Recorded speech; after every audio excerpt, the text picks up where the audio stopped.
கேட்பது யாரு? துன்பம் போக்கும் சாமியும் யாரு? ஒற்றை தந்தம் கொண்டது யாரு?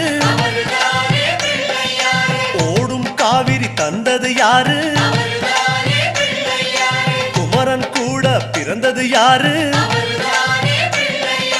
குவலயம் தாங்கும் குணமகன் யாரு? வள்ளி திருமணம் காரணம் யாரு? அவரும் வாழ்வது எங்கே கூறு?